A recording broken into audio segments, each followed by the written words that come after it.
Hello, everybody. This is Professor Ma, and this is the introductions on the sections on equations of planes.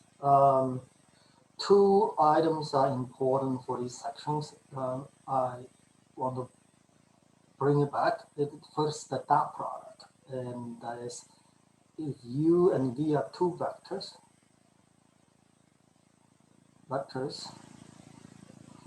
and to establish that they are perpendicular, it's the same as saying that the dot product is zero.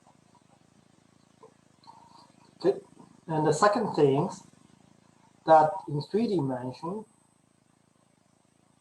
we have cross product, and the cross product of u and v, if I will call that w, then w is perpendicular to both of them. Okay, in particular, the cross product of u is first u is equal to a, b, c, v is equal to d, e, f. Then the cross product is this little formula I, j, k, a, b, c, d, e, f. Determinant of that. Okay. So, in other words, this is how we produce a perpendicular vector W, which will be important in these sections. Okay. So bear in mind with these two formulas we're going to use, and we'll proceed with the equation. Okay. The equations of planes in three space corresponds with first degree equation, linear equations, and these are pictures of linear equation with one variables only, and the other two variables are missing, and these are basically constant planes, and here are drawing of these planes defined by a single variable. Okay, let me see how the okay. If I have a variable that's missing, well, I'm skipping example, coming to this one first. In this case, the x is missing, and what we do to draw the plane is we first draw the equations in the yz plane. We set x0, and we graph this line existing in the yz plane, and it looks like a line like this. And this is the yz plane, and I draw this line at 0, 0, 2, 0, minus 4, 0. Okay, the x is 0. And then on the other hand, since the x is absent in the equation, so the x values can take some any value. So in other words, any point on this line, I can move along the x directions, change the x value over here, and set it to be any value I want to be, and the result is going to be these slider planes generated by that line. So this is how we graph plane with the missing variables in the equations. It's parallel to the axis of the missing variable. And finally, we come to how do we graph a a variable, all three variables there. Then the way we graph the plane is we graph the intercepts. So for example, here it's an equation of x and y and z all present. So I set two of them to be 0 to figure out what's the intercept on the other, the last variable axis. Okay, so we do that, and we apply points and draw this little triangle. Then you can imagine what the plane looks like, how it sits inside this three-dimensional space. So this is basically how we visualize the plane, by playing around, drawing, see where it sits. Okay, and now of course we want to do the opposite. That is, we want to describe position of planes, and then we want to recover the equations of the plane. And the way we do is the following things. We to specify in three-dimensional space, in two-dimensional space, in the plane, back to lines, and to figure out the equation of a line, basically I need two things. I need a slope and a point. This is too deep. We're going to do something very similar to that in 3D, but instead of the slope, we're going to use actually the normal to the perpendicular direction of the slope. But in this case, it's going to be a vector. So what I'm trying to say over here is to specify a plane, all I have to specify is the perpendicular to the plane. So if this is a plane and I want to specify the equation of the plane, and to get a measurement that to specify the direction of the plane. Let me say that. Okay. I mean, which way is the plane facing directions? Well, we'll say it's facing the normal directions. You think of a handle, put a handle on it, and that handle is pointing in normal directions. That defines the direction the plane faces. Then you need a point. Okay, there are a lot of plane that faces in that direction. Then you need to say, oh, I want this plane facing that direction, but I want to be at that point. Then you have to move the plane over there at that point. And this is what we're going to do. Okay, so a normal vector is a plane, a vector perpendicular to a plane. And suppose we're given a point P in the normal vectors, and this is where we're going to use a dot product, okay, to derive the equation of the plane. Suppose I have another point XYZ, go below XYZ on the plane, any other plane, any other point. Then the vector connecting the point to the XYZ cube, that vector must be perpendicular to the normal. Hence, the dot product must be 0. I write that in the equations, and that's the normal dot with the vector PQ. Remember, the vector PQ is the point Q minus P. So it's X minus R, Y minus T, Y minus S, Z minus T. And voila, I got equations, or we call point normal form of the plane. In 2D, we have a point slope. In 3D, we have a point normal. The normal is perpendicular to the plane. Okay, and actually, yeah. So this is slight variations on the point slope form of the line in 2 dimensions. Okay, once we have this, then we can figure out there's many standard questions or we can talk about the specified planes, and we want to find the equations. So therefore, the way to go about finding the equation of plane, we will go after two things. Normal. What's a normal? Get a normal vector. 2, get a point on the plane. And once we have those two things, there's a formula. Dump it in, and that's it. Okay. So here's an example. Okay, so here's a normal, here's a point, and just dot them 0 and clean it up, and that's the equations. Okay. And so this one's easy. And now we're going to hide information a little bit. Okay, and we say, okay, fine. Okay, here are two parallel planes. And I want the equation of the plane parallel to this one, but contains the point P. Well, the first thing you need to do is you want to find the equations of, so the first thing you want to do is you want to find a normal. And what is the normal of these equations? If you think about it, the normal must be 2 minus 3, 1.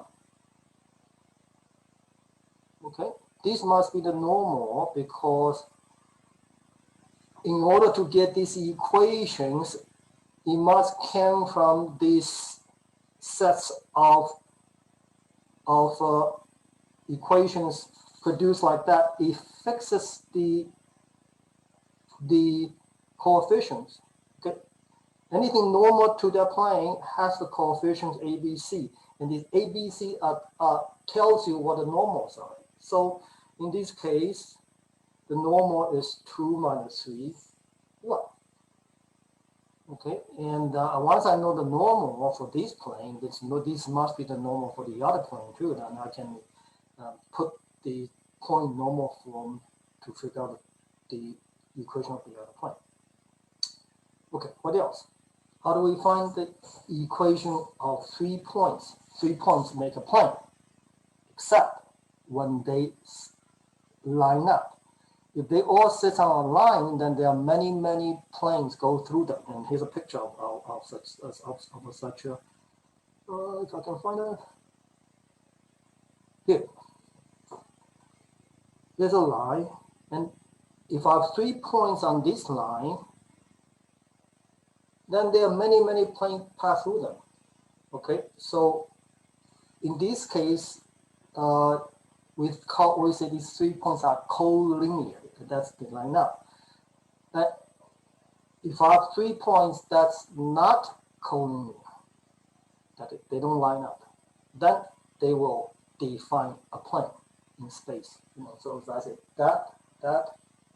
So those 3 points from a little triangle, then they generate a plane. How do I find the equation of the plane? I need a normal. How do I get a normal? Here are 3 points PQR, and if I look at a vector PQ and PR, I take the cross product. The cross product is perpendicular to both PQ and PR must be a normal. So hence you take the cross product, and that's a normal. And once you have the normal, you use any one of the point, and you use the point normal equations form and to get equations.